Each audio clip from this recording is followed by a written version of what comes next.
guys, myself Krishna Lohana and welcome back to your own channel। दोस्तों, हम JBTA में होने वाले एग्ज़ाम्स की तैयारी कर रहे हैं और उसमें किस कंटेंट से क्या क्वेश्चन आ जाएगा इसके लिए भी हमें प्रिपेयर रहना पड़ेगा। फिर दूसरी बात आती है कि भी हमें उससे रिलेटेड जो लेंथ देनी है, इम्प्रेशन देना है, वो दूसरी चीज़ें हैं, लेकिन ज़रूरी तो हैं। मैं यहाँ 1 बाय 1 ऐसे ही क्वेश्चंस की आपको तैयारी करवा रही हूँ और उनके साथ जो इम्प्रेशन देना है वो भी बताऊँगी आपको। तो दोनों ही चीज़ें यहाँ पे बहुत ही ज़्यादा महत्वपूर्ण हैं। दोनों ही चीज़ें आपको पता होनी चाहिए कि भी आपको किस कंटेंट से पहले क्या उठाना है, वही मैं आपको यहाँ पे करा रही हूँ। तो आपको बिल्कुल बेफिक्र होकर यहाँ से तैयारी कीजिए। आपको यहाँ सिर्फ इम्पोर्टेंट मैटर्स ही मैं करवाऊँगी। फिर दूसरी बात आती है कि उसको कराने का तरीका है, वो भी मैं आपको साथ साथ करा रही हूँ। इम्प्रेसिव, बिल्कुल इम्प्रेसिव आपको आंसर शीट में दिखा रही हूँ। देखिए दोस्तों, बेशक आपकी राइटिंग अच्छी नहीं है या फिर जिन बच्चों की अच्छी है उनको तो कोई फिक्र करने की आवश्यकता नहीं है, लेकिन जिनकी राइटिंग अच्छी नहीं है मैं उनको बता देती हूँ। जैसे कि मेरा तरीका, मेरी भी राइटिंग कोई खास नहीं है, अच्छी ही नहीं है, आप ये बोल सकते हो आप इसको। लेकिन एक तरीका होता है कि आप ठहराव के साथ अगर किसी चीज़ को मेंटेन करके लिखते हो तो आपके लिए वो सबसे ज़्यादा बेहतरीन चीज़ रहती है और वो आपके लिए फ़ायदेमंद भी रहेगी। वही चीज़ मैं आपको यहाँ पे दिखाऊंगी। अब जैसे कि यहाँ क्वेश्चन जो है शुरू होता है हमारा, मैंने आपको बताया था क्वेश्चन कि आप स्टार्टिंग, इंट्रोडक्शन और एंडिंग कंक्लूजन से करोगे, बीच में पॉइंट्स डालोगे और हर एक पॉइंट्स के बीच में आप एक लाइन का गैप रखोगे, जिससे कि इम्प्रेसिव बिल्कुल आपकी शीट बने और आप जो है अच्छे मार्क्स गेन करो। तो दोस्तों चलिए, हम ज़्यादा समय व्यतीत न करते हुए यहाँ से शुरू करते हैं। बात आती है अभी की क्वेश्चन ये क्या है कि सेकेंड लैंग्वेज का क्वेश्चन आपके जो एग्ज़ाम पेपर में आना ही आना है। इससे रिलेटेड हर बार ही क्वेश्चन पूछा जाता है। अब बात आती है कि ये 2 नंबर, 5 या 8 से कहीं से भी आ जा सकता है, 4 नंबर में भी आ सकता है, जैसे फर्स्ट ईयर के हिसाब से। तो दोस्तों, इसकी तैयारी के लिए आपको कोई ज़्यादा मेहनत करने की ज़रूरत नहीं है। सिर्फ रिलायबल चीज़ें अगर आप याद करोगे, लिखने का तरीका होना चाहिए, दो ही चीज़ें मायने रखती हैं। अगर आप अच्छी जानकारी कम शब्दों में भी लिखेंगे तो भी आप उतने ही नंबर लेंगे। आपको रामायण लिखने की ज़रूरत नहीं है, क्योंकि वो वाल्मीकि जी ने पहले से ही लिख रखी है। ठीक है, चलिए अब करते हैं सेकंड लैंग्वेज के क्या आ सकते हैं। सेकंड लैंग्वेज को पूछा जा सकता है, इसका अर्थ पूछा जा सकता है, इसका इंपॉर्टेंस पूछा जा सकता है, जैसे कि आप यहाँ देख रहे हो। ऑब्जेक्टिव्स पूछे जा सकते हैं और साथ में क्या पूछा जा सकता है, इसके करेक्टरिस्टिक्स पूछे जा सकते हैं। ये क्वेश्चन आपका 2, 5, 8 में तीनों जगह आ सकता है, तो इसके लिए बेहतर तैयारी करिए। मैं आपको यहाँ बता रही हूँ आपको मेन सेंटेंसेज यहाँ पे कौन कौन सी लिखनी है। मेरा प्रयास पहला यही रहता है कि भी आपको मैं सिर्फ रिलायबल चीज़ें, जेन्युइन चीज़ें बिल्कुल प्रोवाइड कराऊँ और आपके जो मार्क्स हैं उसको बढ़ाने का तरीका मैं ज़्यादा से ज़्यादा, क्योंकि एक्सपीरियंस होता है, इन चीज़ों से हम भी निकल के आए हैं, तो हमें इन चीज़ों का बहुत ही गहरा एक्सपीरियंस है। आप इनको फॉलो कीजिएगा और अगर आपको फ़ायदा इन चीज़ों से होता है तो आप कमेंट बॉक्स में ज़रूर रिप्लाई करें। और अगर आपको किसी भी सब्जेक्ट या कंटेंट से रिलेटेड कोई भी वीडियो या फिर कोई भी टॉपिक चाहिए तो आप मुझे कमेंट बॉक्स में बता सकते हैं। मैं आपकी हेल्प के लिए हमेशा यहाँ पे तैयार हूँ। तो चलिए दोस्तों, अब हम करते हैं सेकंड लैंग्वेज का इंट्रोडक्शन शुरू करते हैं।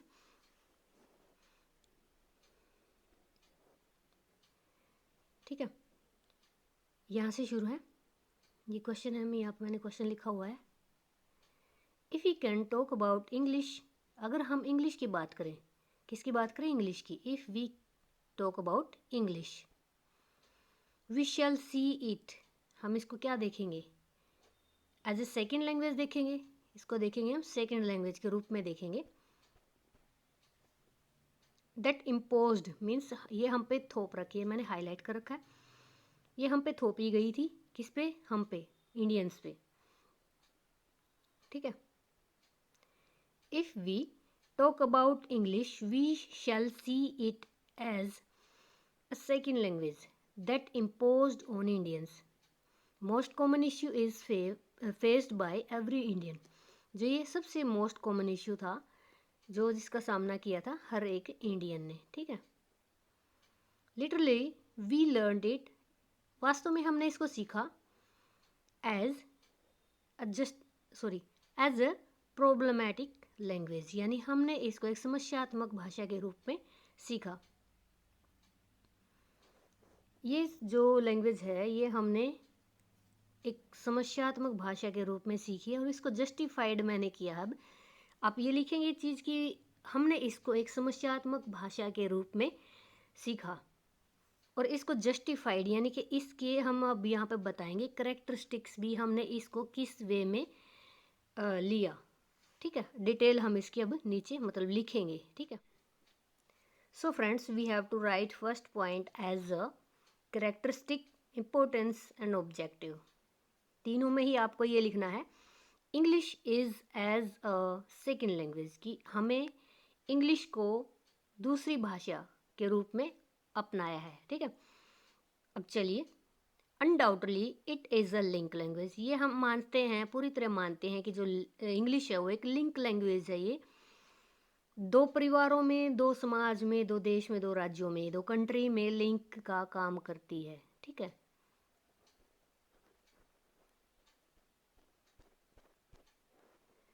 among all the countries but Indian looks it as second language। लेकिन बेशक ये लिंक लैंग्वेज है, लेकिन जो भारतीय हैं वो इसको कैसे देखते हैं, एक सेकंड लैंग्वेज के रूप में देखते हैं।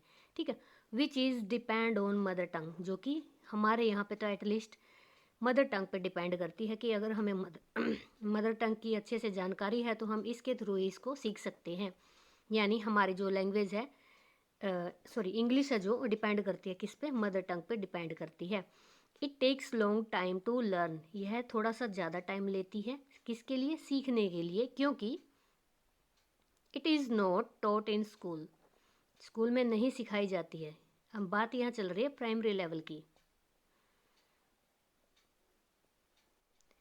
तो दोस्तों, जैसे कि आप जानते हैं हमारे भारत में इंग्लिश सिखाने के लिए मदर टंग का सहारा लिया जाता है, जो कि यहाँ पे बिल्कुल डिपेंड करता है इंग्लिश को सिखाने के लिए।